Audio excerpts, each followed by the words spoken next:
Télé 50, simplement congolais.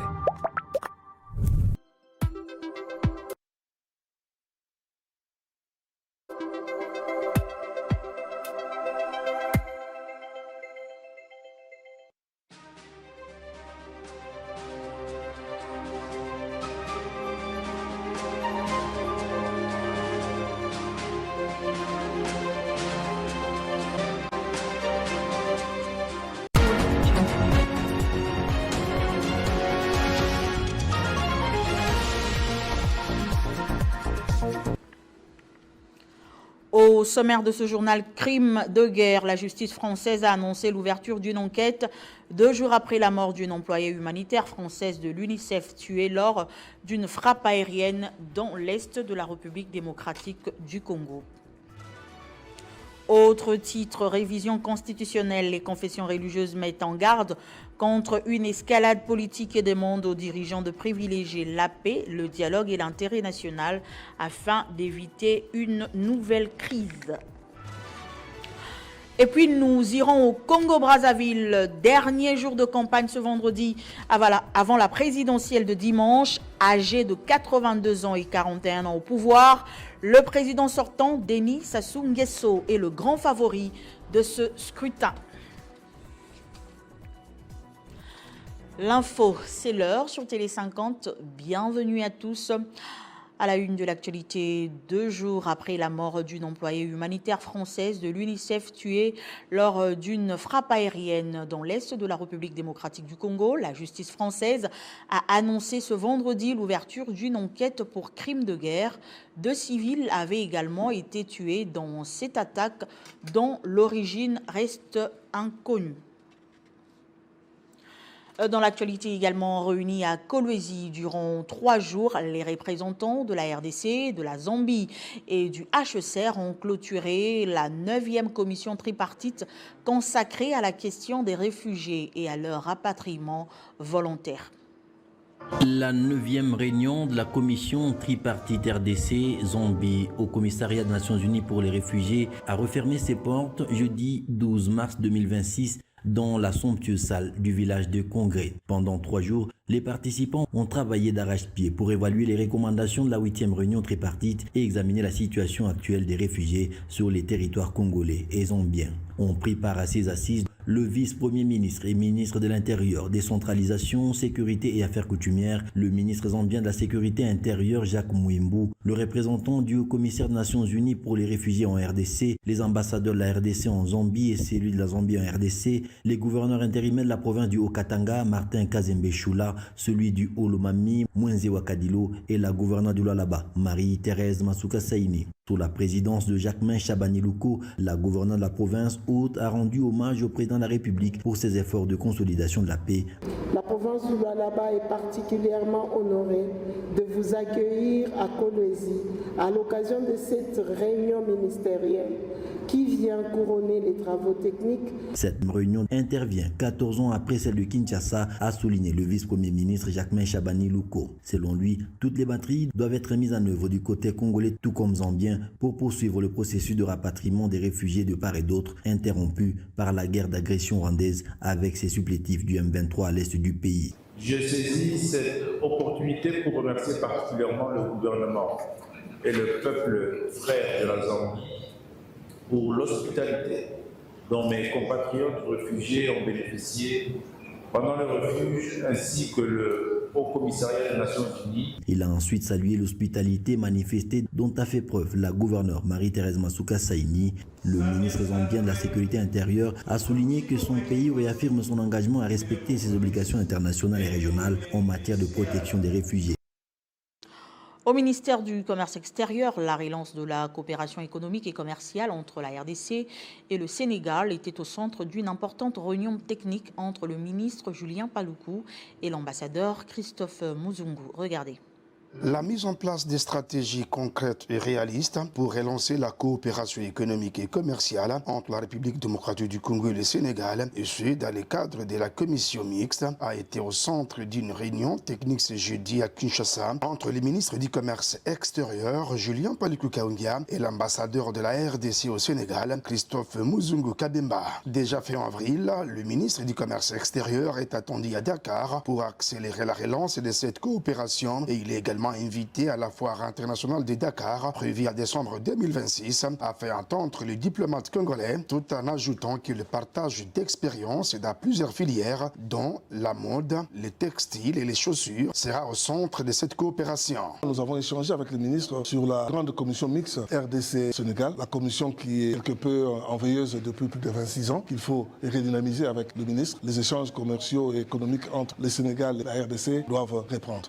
Le ministre a toujours été pour la redynamisation de nos relations, pas seulement avec Dakar, avec tous les pays du monde. Et il est d'accord de mettre en place un calendrier et voir avec le ministère des Affaires étrangères comment nous pourrions redynamiser cette grande commission mixte RDC-Sénégal. Le Sénégal utilise la cotonnade sénégalaise, il s'habille en produits sénégalais, il consomme sénégalais, ils importent rarement. Le gouvernement congolais est plus que déterminé pour accroître ses échanges avec le Sénégal, a déclaré de ce côté le ministre du Commerce extérieur. Poursuite à la Fédération des entreprises du Congo de la semaine de promotion de MARD, mode alternatif des règlements de différends organisés à Kinshasa par l'école régionale de la magistrature et de l'OADA, la Commission nationale de l'OADA et le projet Transforme. Dans le cadre de l'intensification des actions de vulgarisation du droit OADA en République démocratique du Congo, une session de renforcement des capacités a été organisée par le projet Transforme avec un accent particulier sur le MARD, mode alternatif de règlement de différends, mais intervient aussi pour l'amélioration de l'écosystème entrepreneurial. C'est dans ce cadre que nous avons recruté l'École régionale supérieure de la magistrature de l'OADA pour l'organisation de ces sessions de formation des praticiens en droit OADA, des praticiens ou des jeunes professionnels dans le secteur des affaires pour leur permettre d'apprivoiser les notions des MARD qui sont des modes alternatifs des règlements des différends. Dr Karel Osiris Kofi Dogué, directeur général de l'ERSUMA, insiste sur le but de cette formation. Le but était de montrer à ces professionnels comment est-ce que les voies alternatives, les voies qui sont à côté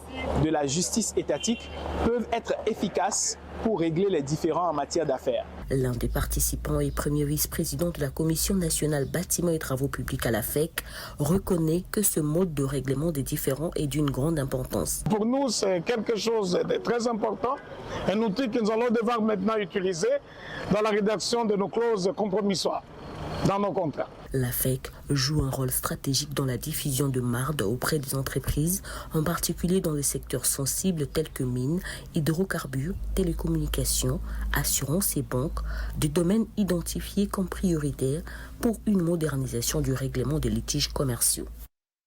Et puis un atelier sur l'évaluation de la gestion de la dotation de 0,3% du chiffre d'affaires des entreprises minières destinées au projet de développement communautaire se tient à Kinshasa. Pendant 3 jours, les participants analysent les réalisations et les défis liés à la mise en œuvre de ce mécanisme au profit des communautés locales. L'atelier consacré à l'évaluation de la gestion de la dotation de 0,3% du chiffre d'affaires des entreprises minières destinées au projet de développement communautaire a été lancé ce vendredi. La cérémonie s'est tenue sous la coprésidence de la ministre d'État en charge des Affaires sociales et du ministre des Mines, tous deux responsables du comité de supervision chargé d'orienter et de contrôler l'utilisation de ce fonds au bénéfice de communautés locales. Comme vous le savez, le secteur des mines constitue l'un des piliers essentiels de l'économie nationale. Il représente un levier stratégique pour la croissance, la création d'emplois, l'augmentation des recettes publiques et le développement durable de notre pays. C'est dans cette perspective que le gouvernement a entrepris diverses réformes visant à améliorer la gouvernance, la transparence et l'efficacité des institutions qui encadrent ce secteur. Pendant 3 jours, les membres des organismes spécialisés ainsi que les experts du comité de supervision vont dresser l'état des lieux du fonctionnement de ces structures et évaluer les niveaux d'exécution de projets déjà approuvés. Les discussions portent notamment sur la gestion financière des dots, la passation de marché, la réalisation de projets communautaires ainsi que les missions de contrôles effectués sur terrain. Parmi les recommandations, nous attendons celle de l'amélioration des procédures, des planifications, d'exécution et des suivis. Le mécanisme de coordination entre les différents acteurs, les indicateurs de performance à mettre en place pour mesurer l'impact réel. À ce jour, 46 organismes spécialisés ont été installés dans 5 provinces minières, notamment le Haut-Katanga, le Lualaba et le Haut-Ouélé. Selon des données d'octobre 2025, sur 485 projets approuvés, 222 sont déjà achevés, tandis que plusieurs autres sont en cours d'exécution. Jean-Pierre Louis Sangabonganga a récemment critiqué les discussions autour de la révision de la Constitution en République démocratique du Congo ainsi que les accords de Washington en affirmant que ces débats sont vidés de sens. Pour lui, les discussions autour de la révision de la Constitution en République démocratique du Congo ne devraient pas être improvisées ou guidées par des intérêts politiques immédiats. Selon lui, les débats devraient être structurés, c'est-à-dire organisés de manière claire et inclusive. Le rassemblement des compagnons d'Étienne Tshisekedi pour le changement et le progrès social refuse de participer à ce qui ressemble à des querelles de clochers, car il considère que les débats autour des accords de Washington et de la Constitution sont vides de sens. Le constat établi est que ceux qui s'adonnent à cœur joie à ces débats veulent une chose et sont contraires à la foi. Le rassemblement des compagnons d'Étienne Tshisekedi pour le changement et le progrès social, qui voit plus loin, salue ces gestes démocratiques du gouvernement et demande à nos représentants de ratifier ces accords qui apportent la paix. Les RCT-CPS proposent à la classe politique nationale que l'actuelle constitution soit changée en la remplaçant par la constitution adoptée par le peuple congolais. Alors, Zaïrois à l'époque, réunis en conférence nationale souveraine CNS en sigle en 1992. Et c'est bien entendu ces projets de constitution-là qu'il faudra simplement contextualiser pour devenir la loi fondamentale de la République démocratique du Congo. Dans le même registre, la plateforme des confessions religieuses de la République démocratique du Congo a exprimé son inquiétude face à la persistance de la crise et des incompréhensions politiques autour du débat sur la révision de la Constitution en République démocratique du Congo. Selon ces responsables religieux, les tensions politiques liées à cette question risquent d'aggraver l'instabilité du pays si les acteurs politiques ne privilégient pas le dialogue et l'intérêt national. Nous, chefs des confessions religieuses de la RDC, membres de la plateforme réunis ce vendredi 13 mars 2026, au siège de l'Armée du Salut, avons procédé à l'analyse de la situation sociopolitique et sécuritaire du pays et avons pris la résolution de rendre publique la déclaration suivante. Les chefs des confessions religieuses notent que la crise sécuritaire et les incompréhensions politiques persistent en République démocratique du Congo. C'est pourquoi les chefs des confessions religieuses exhortent tous les acteurs en présence, pour autant qu'ils se considèrent comme filles et fils de ce pays, à œuvrer pour la stabilité du pays, notre bien commun. Les chefs de confession religieuse demandent à la communauté internationale de se mobiliser pour la mise en œuvre effective des résolutions prises à l'échelle des Nations Unies, notamment les résolutions 2773 et 2808 du Conseil de sécurité. Les chefs de confession religieuse appellent la population au sens élevé du patriotisme, du nationalisme et au civisme pour une citoyenneté responsable, capable de défendre à tout prix la cohésion nationale. Les chefs de confession religieuses invitent également l'ensemble de notre classe politique à l'apaisement en cette période fragile de la vie de la nation, à s'abstenir de toute surenchère politique et à ceux qui ont pris les armes de revenir à la raison. Rendons-nous à Lubumbashi où vous êtes nombreux à nous suivre dans le Grand Katanga et aussi le gouverneur de la province du Haut-Katanga, justement, Martin Kazembe Choula, a procédé à l'inauguration officielle du marché moderne Kabula à Kasumbalesa. La cérémonie s'est déroulée en présence du président de l'Assemblée provinciale ainsi que plusieurs autorités. La ville de Kasumbalesa, dans la province du Haut-Katanga, dispose désormais de l'un des plus grands marchés de la province. C'est le gouverneur ad intérim du Haut-Katanga, Martin Kazembe, qui a procédé à l'inauguration de ces grands marchés ce lundi 9 mars 2026. Ce projet entièrement financé par la ville de Kasumbalesa est réalisé sur une surface de 2400 mètres carrés, comprenant ainsi 3 hangars construits en structure métallique avec plus de 600 étalages. Prenant la parole, le maire de Kasumbalesa a présenté au chef de l'exécutif provincial l'ensemble du projet, expliquant notamment qu'après cette première phase va suivre la démolition et construction de nouveaux shops aux alentours de ces marchés modernes qui portent le nom de l'ancien chef de cité de Kasumbalesa. C'est que symbolise l'unité, la détermination de toutes ces filles de Kasumbalesa. Aimée excellence, il y avait des temps d'immondices sur lesquels les commerçants et commerçants travaillaient. Nous avons décapé les sols, nous avons déchargé et nous voici à la première étape. La deuxième étape est de détruire les maisonnettes tout autour afin de construire des shops modernes. Nous voulons au milieu de la vie rayonne un symbole d'une jeunesse consciente, des femmes honorées et des commerces propulsés.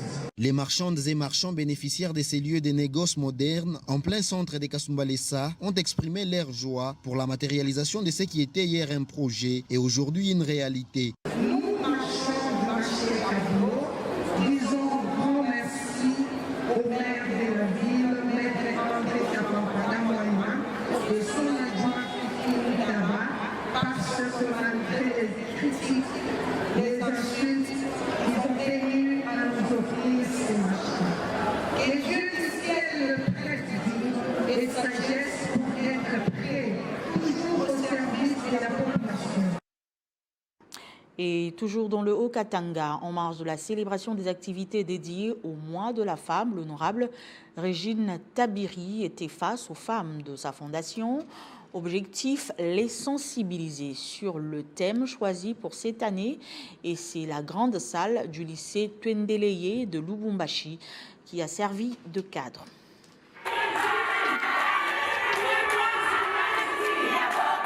L'atmosphère est festive dès l'entrée de l'hôte de l'événement, l'honorable Régine Taribizawadi, dans cette grande salle mythique du lycée Twendeleye de Lubumbashi.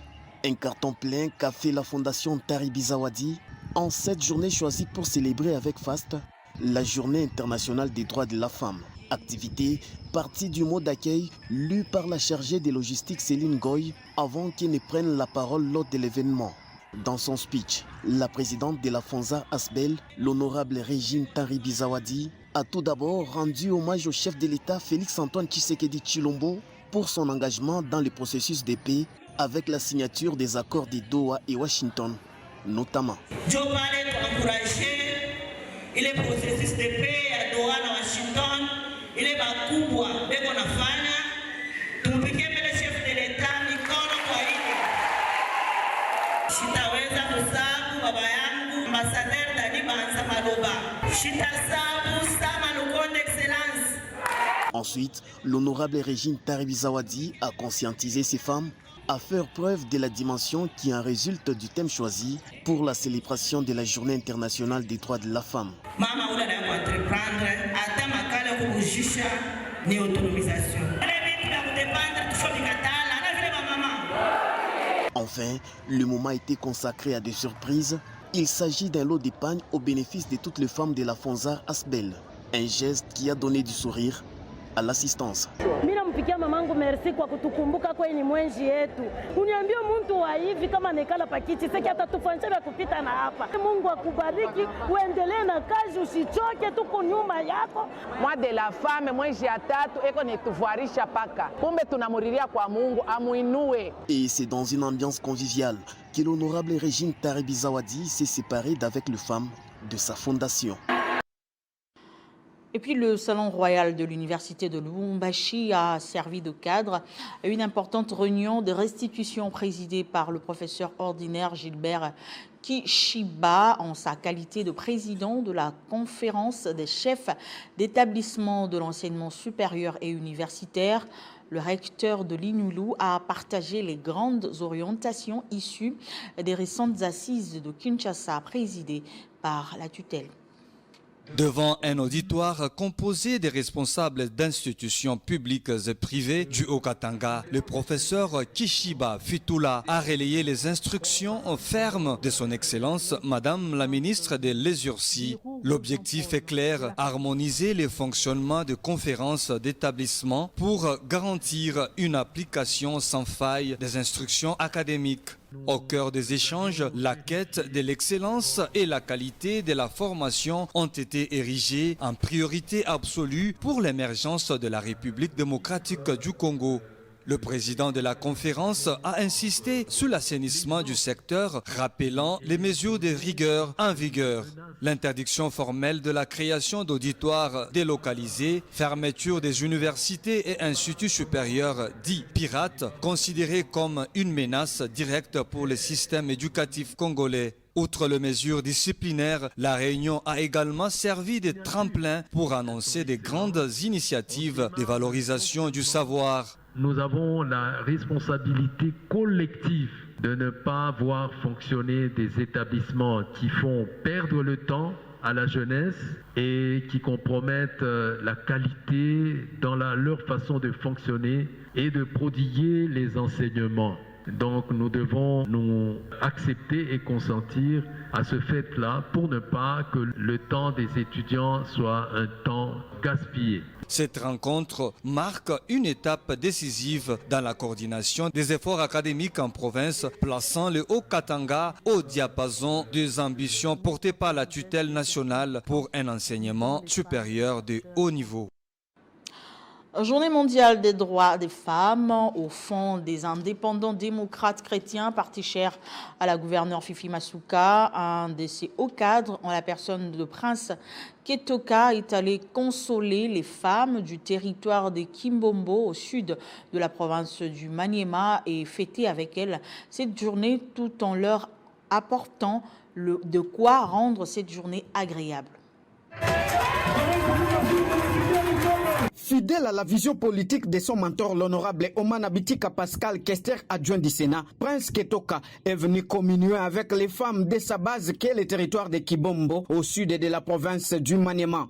Arrivé le 6 mars, celui qu'on surnomme désormais le champion de Kibombo a reçu un accueil digne d'un roi. Devant une marée humaine, massée devant le siège territorial de la formation politique FIDEC de la gouverneure Fifi Masuka Saini, Prince Ketoka a tenu un meeting mémorable, annonçant ainsi la libération des hommes et femmes de Kibombo, longtemps menti, a-t-il indiqué. Je vous annonce la fin de votre humiliation. Je viens vous libérer. Votre prison est finie aujourd'hui. Je viens vous délivrer. Et si vous êtes d'accord, manifestez votre joie.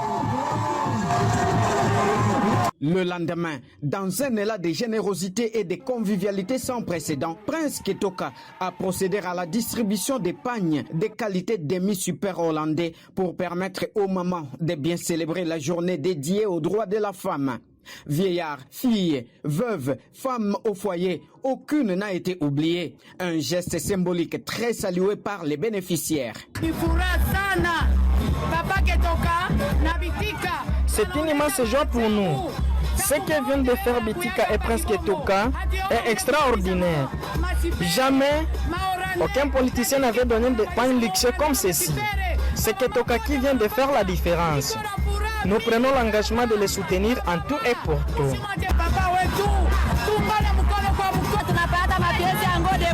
Nous disons sincèrement merci à Prince Ketoka pour ce geste qui vient de corriger ce que les autres faisaient précédemment. C'est ma toute première fois de porter un wax et nous sommes remplis de joie. Rappelons que ces gestes viennent s'ajouter sur une dotation des matelas en janvier dernier dans les structures sanitaires du territoire de Kibombo par Prince Ketoka. Revenons à Kinshasa. La nouvelle équipe dirigeante de Transco a rencontré les responsables de Suprême Automobile pour renforcer leur partenariat. Au centre des échanges, la récupération des bus restants, réparation des véhicules en panne et préparation de la modernisation de ces services avec digitalisation et nouveaux minibus pour les lignes secondaires.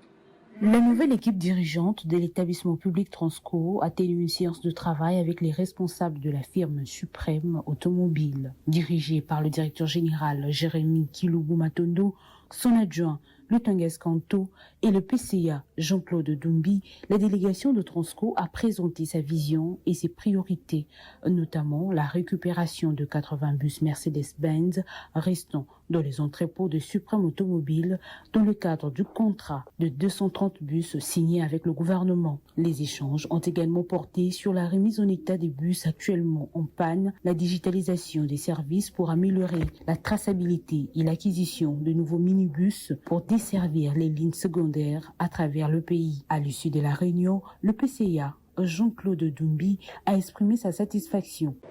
Notre séance de travail s'était basée sur... on devait d'abord présenter les nouveaux comités auprès des responsables des Suprême Automobile et ensuite voir un peu la continuité du dossier que Transco a auprès des Suprêmes Automobiles. Le directeur général Jérémy Kiloubou a pour sa part réaffirmé sa détermination à mener à bien cette entreprise. Nous venons d'être nommés, on devait faire une réunion de prise de contact, c'est ce que nous avons fait.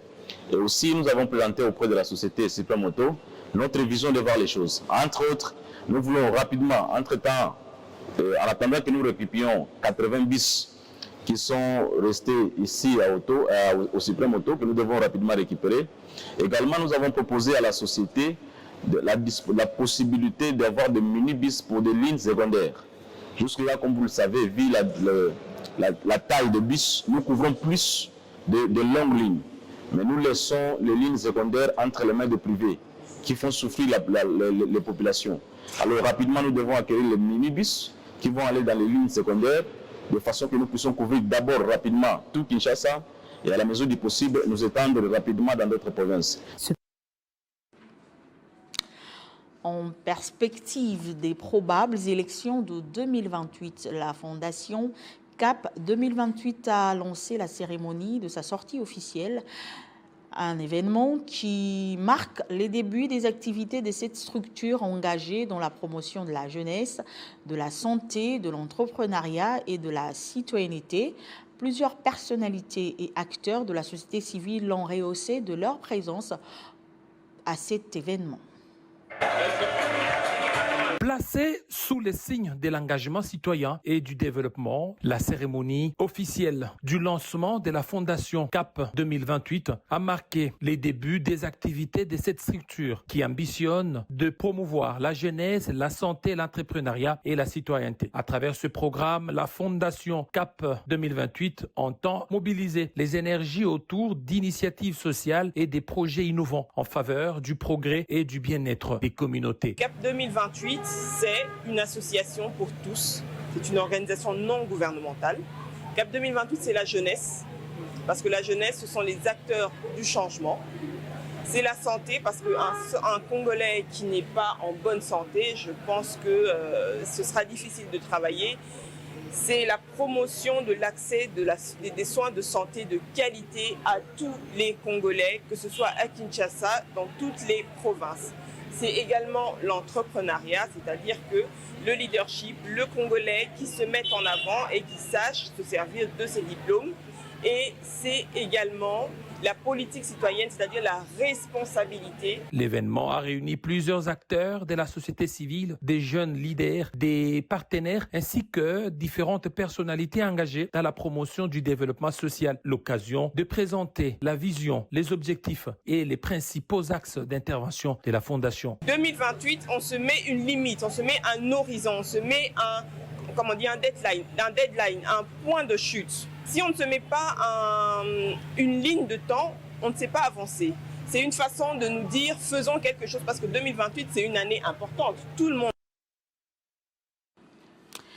Après les actes de vandalisme survenus au siège de l'UDPS à Boende dans la province de la Choapa, l'honorable Félix Bosekota est descendu sur terrain pour appeler les militants et la population au calme.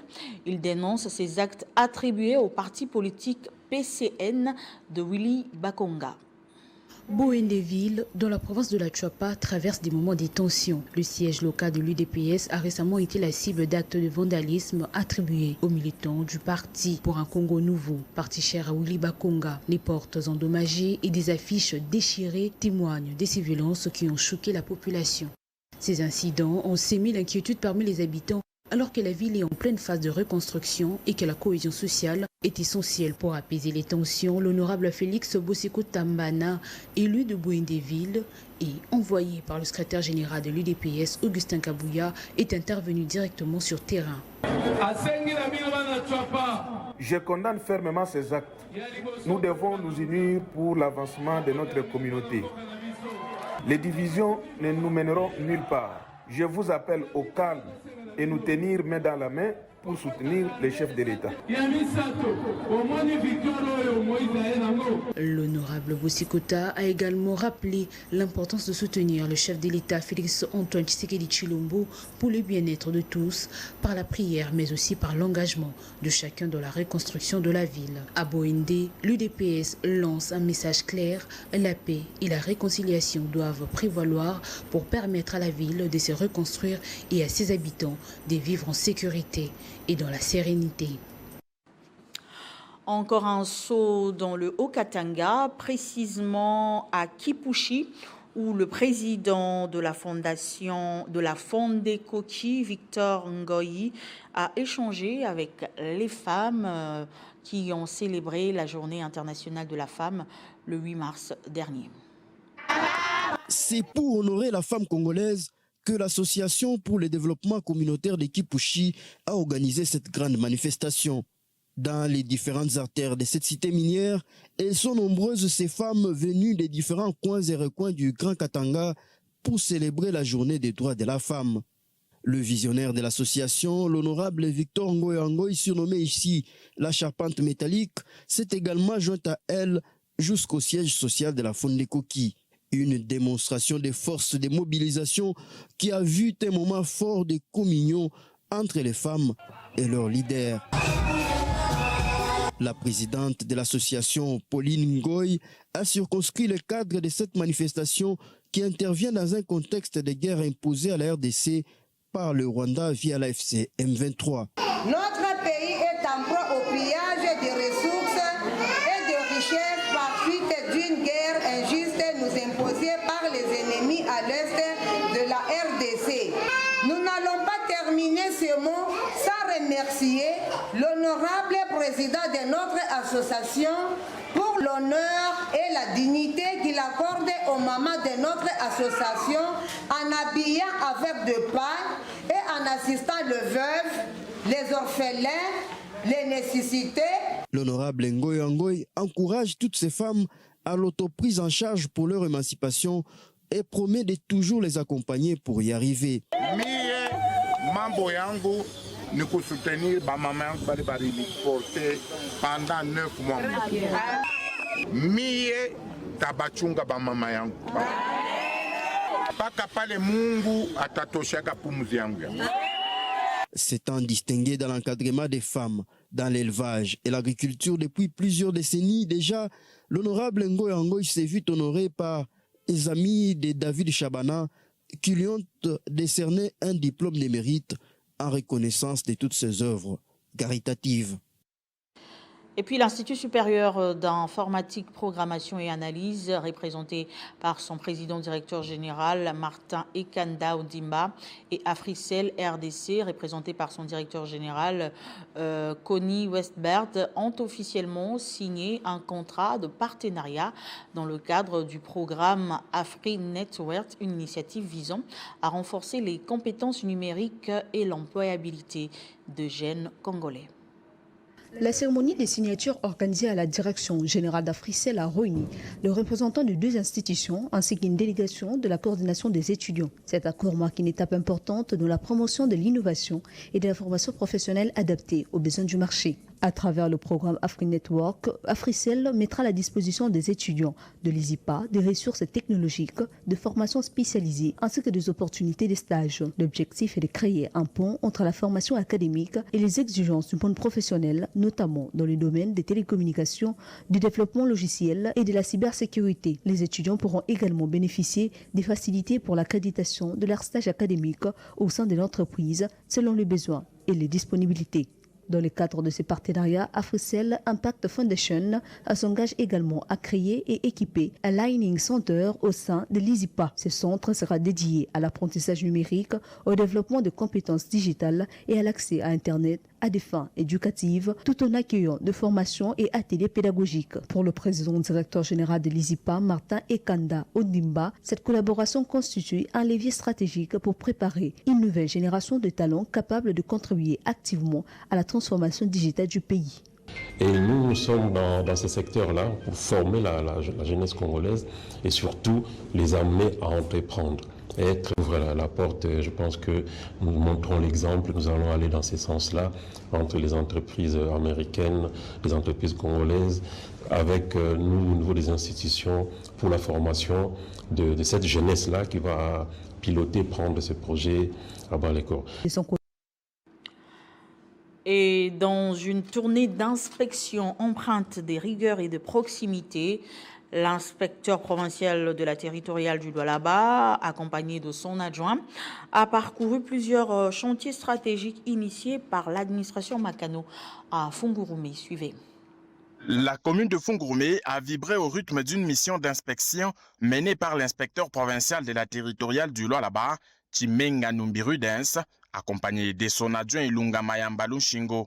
Cette tournée a mis à lumière les efforts colossaux de l'administration intérimaire dirigée par l'honorable Aline Makano Chilombo, dont la volonté de transformer cette entité territoriale décentralisée s'élit dans chaque pierre posée.